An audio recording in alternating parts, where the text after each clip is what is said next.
So, welcome to the Dental Elements Podcast, the podcast for innovation, collaboration, and inspiration in the dental profession. Today on the show, we have a guest, Anne-Marie DePalma, and she is going to share a little bit about her and her three big offerings for you. So you want to listen to Anne-Marie and see how she can help you. Welcome, Anne-Marie. Hi, Cindy. Thanks for having me. It's a pleasure to be on today, and I'm thrilled to be here. I'm actually in Boston today. I'm a native Bostonian. So as I'm speaking, you're going to probably hear me drop my R's a lot. So my Boston accent comes through very strong. So unfortunately, it's a rainy, cloudy day here in Boston, not the typical summer day that you really like and enjoy. But hey, we'll go with it. As you mentioned, I do several things within dentistry and dental hygiene. I'm actually a hygienist. I've been a hygienist for way too many years. I no longer practice, but I still keep an active license. But I've had my hands in all sorts of aspects of dentistry and dental hygiene. So I've been a clinical hygienist in perio and general practices. I'm a graduate of Forsyth. And when I was in Forsyth hygiene program, I swore up and down that I would never work in perio, but that's where I spent most of my clinical career. And that's where my love for perio and education originally started. From there, I ended up in academia, in dental hygiene, dental assisting programs, have had a consulting background, have worked with a software company as a trainer and a customer success manager. So all throughout my career in a variety of different entities that dental hygiene offers us, I've had the opportunity to educate not only patients, but other dental professionals. I unfortunately developed TMJ a number of years ago. And when I was researching my issue as a hygienist, I wanted to know as much as I could about the topic. And when I was researching it, I couldn't find information that was adequate for me. It was either way above me. I'm pretty smart, but this was way above me or way below me. So I'm like, as a hygienist, if I'm having difficulty, what about the layperson? So I started researching it more and educating dental professionals about TMJ and TMD and started writing articles for all of the different publications that morphed into other topics as the years have passed. So right now, my three big topics are TMJ, developmental delays for children, things that have happened to me over the course of my career and coming in contact with a variety of different people. And then cybersecurity and artificial intelligence. Those are really big right now in dentistry as we move towards the artificial intelligence world in our everyday lives. So those are my three big programs that I offer. I offer a number of other programs as well, dental hygiene related, business related. So continuing education for all team members, not just the hygienist, but the dentist and business team and the assistant and all of that. Wow, that's great. I love involving the entire team. That's where a passion of mine lies as well. So do you have time to break each of those topics out just briefly? Like tell us a little bit about each topic? We can do that. And then we can talk a little bit about my other passion. All right. So we'll talk a little bit on that as well. So they're all closely interrelated. My TMJ course, people, when they say TMJ, they don't really understand the difference between TMJ and TMD. The TMJ itself is actually the joint, where the D, TMD, is the disorder.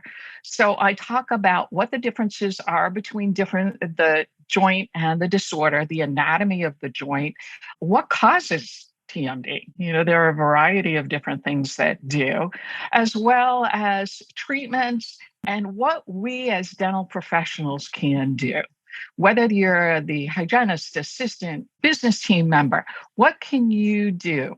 Now, I've had even doctors on the programs that I've presented that, this is very basic information, but yet it's information that so many dental professionals don't even know about. I'm a hygienist, so I don't get too much into the occlusion and all of that, but this is just the basics. And then you can further your education. It's a stepping stone for you. My developmental delay program is evolved from personal experiences. I have two boys who are now adults, but when they were younger, they both had speech and language and motor delays. And when I was discussing with their treatment providers that I was a hygienist, they all were thrilled and amazed. They said, "Yes, you're a great audience for learning about how, as dental professionals, you can recognize these symptoms and signs." Now, I worked in perio. I never saw kids. Yes, I had a little bit of a background in general practice, but most of my practice was in perio. So we never really saw kids, but yet we saw parents, grandparents, aunts, uncles. And whenever I presented that program, everyone has always come up to me afterwards and said, "Yes, it's been great, not only for my patients, but for my family members or people that I know, that this is how we can refer." Now, we're not specialists in this. Our job is to recognize and then refer out to the appropriate teams, whether that be speech or language or motor or whatever. So we talk a lot about the referrals and how dental professionals we can move forward with all of that and building that medical dental collaboration. And then my final big program is the artificial intelligence cybersecurity. So we talk a lot about HIPAA in our dental world, but yet we now have these adjuncts that we're using that are based off of artificial intelligence. And how can we bring the two together, making sure that our practices now, as hygienists, we don't need to know what's going on, or even as assistants or business team members, but the doctor and the office manager or the person that's running the practice needs to know. And even though you may be a team member within the practice, you still need to know the basics of what is going on in your practice because it's affecting your livelihood. It's affecting your patients. It's affecting how you practice dentistry or dental hygiene in your practice. So understanding the basics of that and following HIPAA. And then what is artificial intelligence? The background, where it came from, how we're using it in medicine and now in dentistry. So moving all of that, all the different opportunities that there are for us to learn about all of these new technologies that are available to help both patients and practices. When we help our patients, we're also helping our practices. Yes, that is so true. And with HIPAA, it's individual responsibility. So as a healthcare professional, everybody's individually responsible and could be fined if they don't know the basics. If you're not aware and you still do it, you can't claim being an airhead because it's your responsibility to learn the basics at least. And especially now with AI. So it is important to take updated courses and learn about that because that is part of our livelihood and it's not going away anytime soon. And it's only going to get stronger and stronger. So I love that you're teaching that as well. I don't have a true background in HIPAA, but I know enough that we all have to understand what the practice is doing. Because if the OSHA police, the OCR come in, then, they're going to interview you and say, what's your practice's protocols? Where's your documentation and all of that? So you need to know, even at a low level. Right. And so, I'd definitely be interested in learning more about that. And hopefully you're going to share with us how we can do that and some links to your courses and how to get a hold of you for any of these topics, because they're all great topics and very, very important, especially TMD or TMJ. That's a huge one, pain, and then the speech for children. That's super, super important. So great topics that you have. And so I know you have other passions besides this. What are your other passions? So over the course of my career, I've been a trainer, a software trainer. So that's where my interest in cybersecurity and AI has come through. And recently I had a position as a fractional training manager. Now, if you don't know what fractional is all about, it's basically a small DSO that has several offices that was trying to create a training program across all of their offices. So they have had numerous attempts at trying to do this, and it just never worked for whatever reason. So, as a fractional training manager, I came into the practice, pulled together all of their documents and documentation. We know in dentistry that if it isn't documented, it isn't done. So we needed to pull all of that information together and then train the team. So train the business team on, answering the phone, collecting money, all of that, the same day service, that type of thing, what their insurance information was. And then on the clinical side, making sure that the hygienists are all on the same page, whether they be in office A or office E, we all have to be on the same page. So creating the documentation for that. As an aside, one of the other programs that I do is on documentation. So it's combining what I have always been passionate about to taking it to the next level, whether that be for a small individual practice, one or two docs that want to make everything equal across the board and doing that documentation, or the small emerging DSO, as this one was, that they want to pull things together. But it's bringing together all of my passions, my education, my documentation, and being with people. I love the virtual component. Yep, it's opened up a whole new world for it. But yet, I'm a people person, so I need that interaction. Yeah, same here. I am an introvert, but at the same time, I love people and I love being around people. And when you're training, yeah, Zoom's great, especially if you have one-on-one person, so you can actually talk and see the people. But if you're doing a big training, you don't even know what's on the other side. It's just like there's no energy. And so it's kind of strange. So being in a room with people and the energy and, getting feedback verbally or non-verbally is tremendous. And we can't give that up, right? Exactly. Yeah. Yeah. So that's super great. So when you say processes, are you talking kind of like procedures and operating procedures, things like that, and policies, so that way everybody's on the same page? Exactly. That? Yes. Yeah. So for this particular practice, it was, like I said, a small DSO with not too many organizations, but they had different processes and procedures in each of the different practices. And they wanted to make sure that everybody was doing the same thing. Making sure that they were communicating with the patients the same way about their insurance benefits. Making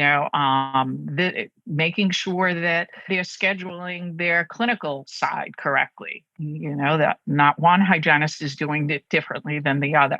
Making sure they're recommending the same types of products. That kind of thing. Yeah, and that goes a long way for the reputation as well, because if a patient calls and one person tells them one thing and then they call back, somebody else tells them another thing, that miscommunication not only affects the patient, but the business and your reputation. And so it's super important to stop and take the time and train everybody.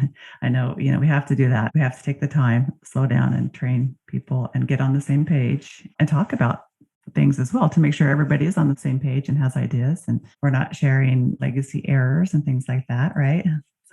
Right, exactly. As a software trainer, I would go into the offices and do the training. And yet there were times when they didn't want to stop. They would want to do the training as they were seeing patients. And it doesn't work. I get it. I understand. I'm a hygienist. I understand that production is important for you. But if you don't take the time and make sure that everybody is on the same page, making sure that everyone understands what the mission and vision and practices are of the practice, then you're spinning your wheels and the patient loses trust and they don't want to build that relationship with you. Dentistry, yes, you can go to 10 different dentists, get 10 different opinions because patients don't trust us. As a hygienist, when I was working clinically, doc would come in and say something and the patient would look at me and say, do I really need that? We've all had that experience, whether you're hygiene assisting or in the business office, you all have had that.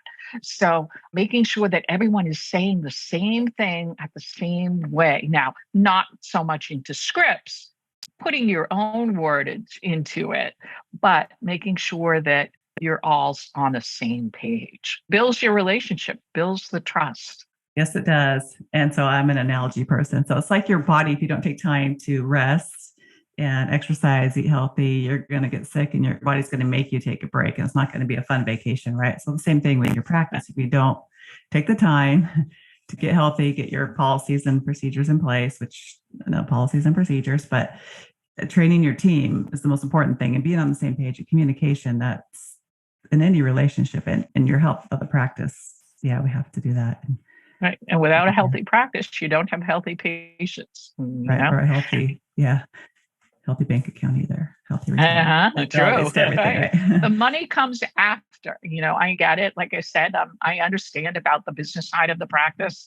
Even as a hygienist, it's a business within a business, and you have to be producing and all of that. But I'm not so much on the production. Yes, that's important. But doing things that are right for the patient brings the money for the practice, and building that trust and building that relationship helps your practice grow. Yes, absolutely. And when I go into review practices, I'm not coming in with any set agenda. I know I'll listen to them, ask them the questions, what is their mission? What are their vision? Where do they see their practice in a number of years? And how are you going to get there? What is your plan for getting there? What are your current policies and procedures? Like this particular DSO had everything in multiple documents, and nobody knew which was correct. What's the most current? What can we do away with? Bring it all into one.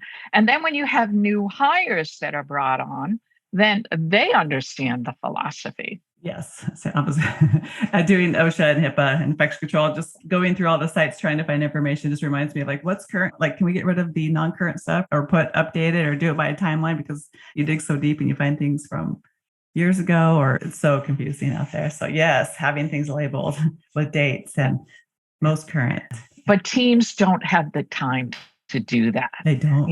Oftentimes they're just surviving. We go in, we do our patients, we go to the next day, we go home, blah, blah, blah. We're on a treadmill. We don't have that time to devote. So that's where I come in, devoting that time, looking at what you're currently having and then moving forward, where you want to go. Right. You're not going to get there without a plan, right? Right. We plan for our vacations. We plan for, buying new cars or renting an apartment or getting a home, but we don't plan our practices. Yeah. And sometimes if we do, we plan them without the team. So we plan a car without any wheels to get it there, right? Right. Yeah. You need to take care of your tires. Yeah, exactly. Like you said, a lot of times the doctors will make decisions without involving the team, bringing in new technology, bringing in new partners, bringing in whatever, that the team, as a human, we resist change. How is it going to affect us? How is it going to make my job easier? I want to make my job easier. I don't want to make it harder. So bringing in new technology without having the team on board, or bringing in any new process without having the team input, is failure. It's looking to fail. If you don't have the buy-in, and just like patients, you present them with huge amounts of treatment planning. They say yes, yes, yes to you at the time they're scheduling. And then that day, the day before, they call up and they're canceling, because they didn't really understand why they needed it. They have false acceptance. So your team is just like that as well. They may say, yes, yes, we're all on board with it. But unless you bring out the objections and the reason that they may fear the change, you're not going to get anywhere. It's going to be like that treadmill you buy that sits in your room with the clothes on it. In the basement. Yeah. It's too nice outside to be on the treadmill. Yeah, that's great. Do you want to show them what's in it for them? One of my very first consultants worked in the front office, and she was amazing because she was about us, and she was like, what's in it for them? She knew that including us and what was in it for us worked, and it worked amazingly. And she was, one of the reasons I became a consultant, because just seeing those ways, instead of coming in and dictating on what needs to be done and do it, and here's your policies, procedures, follow those. It's like, that's not emotionally attached to anybody. Maybe some people might like that, and that's fine. But most of us are not, especially hygienists. Like pretty, Yep. you want us to be independent, but then you don't. I mean, yeah. Our inner 2-year-old comes out, don't make me do something, because I don't understand why I'm doing it. Yes, it's perfectly acceptable to have objections. Yes, it's going to be more time. Yes, I have to learn new technology. But in the long run, there's always that learning curve. When you first learn something, it's going to take you longer, period. And offices and teams need to understand that. But by the time they get through that learning curve, they get it. They say, oh, why didn't we do this before? It's make our life so much easier. So you got to look at it from both sides. Yes, it's going to take longer, but in the long run, it'll be beneficial for you as a clinician as well as for your patients. And the most important thing in any practice is your patients. Yes. Without patients, there's no practice. Without a team, there's no patients, right? Right. We have to all work together. Without a doctor, we don't want to leave them out without them, or, we need everybody. Everybody, that's right. Assistants, front office, everybody is important. Yeah. That's why when I do trainings or CE programs, I always like to involve the team. Like I said, whether that be the doc, hygienist, assistant, business team member, everyone is involved. It's not just one group. Because how are you going to move forward and help your patients if you don't know where you're going? Right. I agree. Or if somebody feels left out, or if they don't know what you're doing, they can't help you. It definitely takes the whole team. You're in Boston. Do you live in Boston? You said you're there, so you must be. I live in a suburb of Boston, right outside. I'm in the North Shore of Boston, a little bit north, right outside of. It's very easy to get to, right up the main highway. I have my husband and 2 adult sons who love the Boston sports. So by osmosis, I've learned to love the Boston sports, all of the Bruins, Patriots, Celtics, and even the soccer teams as well. So I don't participate in any sports. I've never been a sports person, unfortunately, but like in watching and listening to them. Yeah, same here. I was never athletic, but I do love watching. And I love baseball hats. No. Yeah, I do love watching. It's fun now that you're into it. I wish we had some teams here in Portland, but that's okay. We have neighbors. So how do we get a hold of you and learn more about your programs? So you can just email me, Anne-Marie DePalma, all one word, at gmail.com. And then through my LinkedIn profile as well. Right now, the easiest way to get a hold of me is through email or through LinkedIn.